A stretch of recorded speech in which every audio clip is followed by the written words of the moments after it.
Hi, this is Dr. Frederick. Just want to talk to you about this first discussion board problem. Most of you have submitted something. I'd say about 3/4 of you, and about 40% of you have submitted a correct answer. And some of you have predictably submitted an answer where it says D equals 1. So I want to talk to you about why that's not correct. The answer is not going to be D equals H over H, okay? But one of the questions was, I don't see this in the book. And, I looked at the book for the readings assigned. I didn't see it in there either. But, my response to that is that's not a very effective way to try to solve these problems unless you just really like reading textbooks. Now, I would say you should read your textbook. It's a pretty readable book in my view. But, you live in the internet age, and if you don't know, you can't find something in the book, then, you can type your problems into the internet, and it will find you something very similar to that, and I would encourage you to look at it. So let's just look at this, Here's, Google, and, just right away we see the problem that we have here.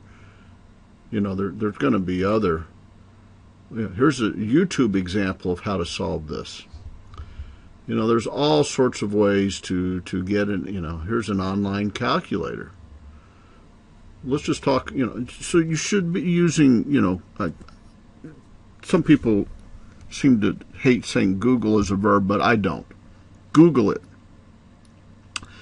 Use your favorite search engine to search for it. I don't have any stock in Google, okay? So we have a difference quotient. What is a difference quotient? Well, you have to understand what a function is. A function is you put in an x value, you get out a y value. It's a machine. You put in an x value, you get in a y value. F of x equals y. F of x equals y.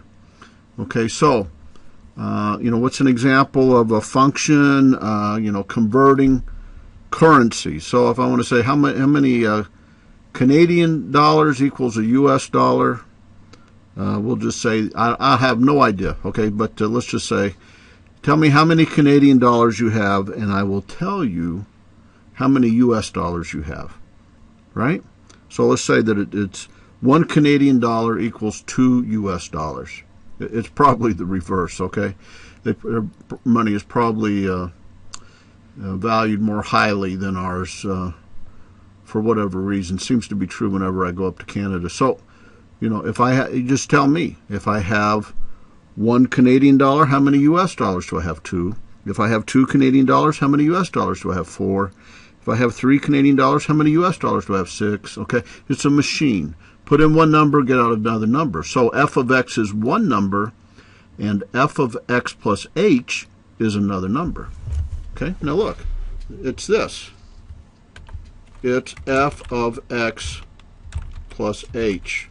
And that is not equal to f of x plus h. That's not right. Okay, that's not right. That's not the same thing. You can't take things out of the parentheses like that.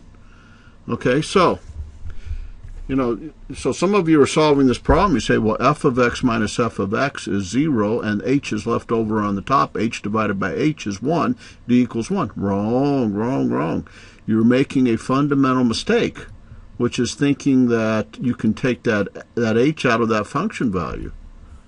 Just think about it. If I have 1 Canadian dollar, and I say that's 2 U.S. dollars, okay? If I say I have 10 Canadian dollars, what is h? H is 9.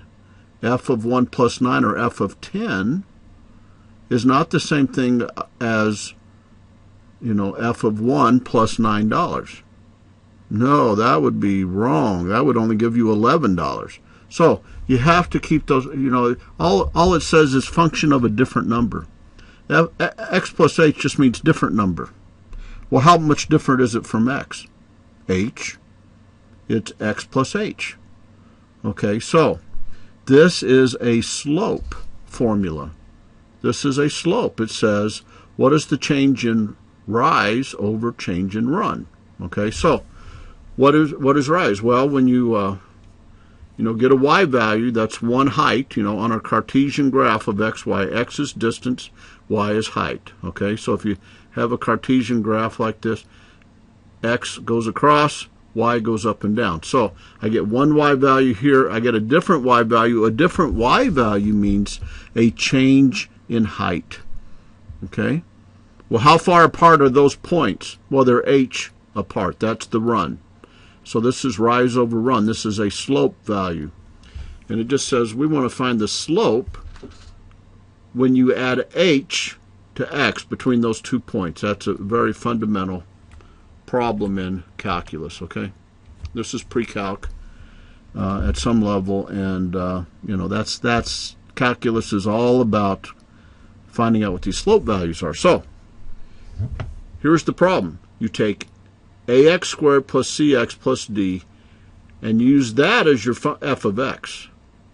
Now add h to each value of x and compute the difference quotient as that difference divided by h. So here's my pin, right?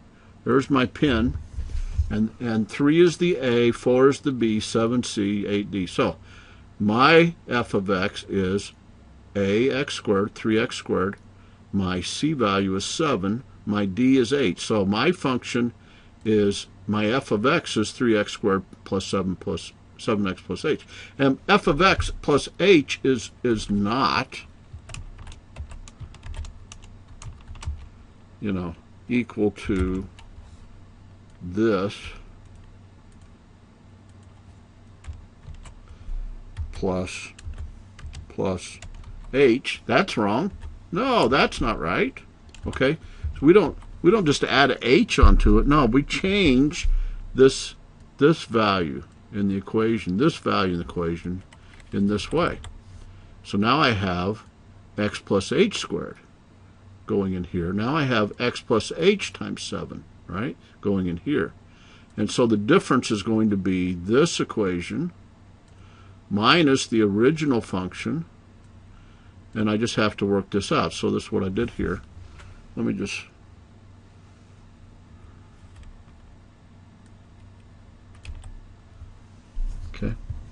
want to make sure I'm still recording this page. Now let's work this out. X plus h squared using FOIL is, the first squared, outer, inner, outer, and then last, right?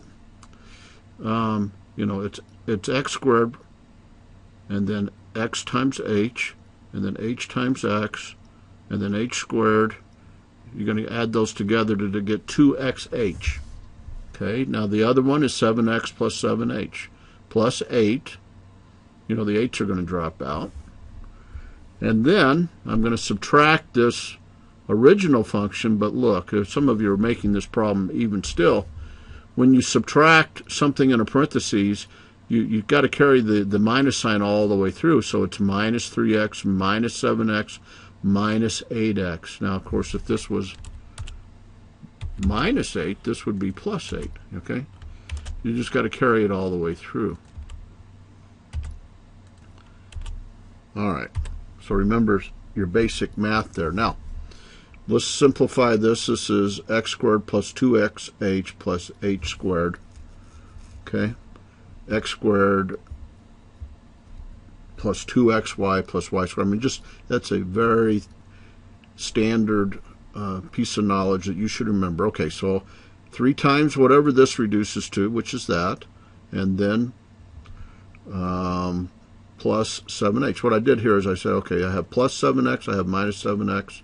Let's drop those out. I have plus 8, I have minus 8. Let's drop those out. So I'm left with these two terms. Now I'm going to carry the 3 through this parentheses, 3x squared plus 6xh plus 3h squared, and then plus 7h minus 3x squared. These reduce to 0, and I'm left. I would normally put the h squared here, 3h squared plus 6hx plus 7h. Now, the different. So now this is what I get in the top part. This is the difference in the functions. The difference in the functions is why it's called a difference quotient. Now I have to divide by h. Okay? So now 3h squared divided by h is 3h, 6xh divided by h is 6x, and 7h divided by h is 7, and then I'm typically rewrite it for the x term to come first, okay? And so the slope, when you add h in, when you increase x by the value of h, the slope between those 2 points is this. Okay, when your original function was this. Calculus is all about learning what those slope values are, and we could have done it to begin with in a much easier way. Okay, so that's how you work discussion board 1.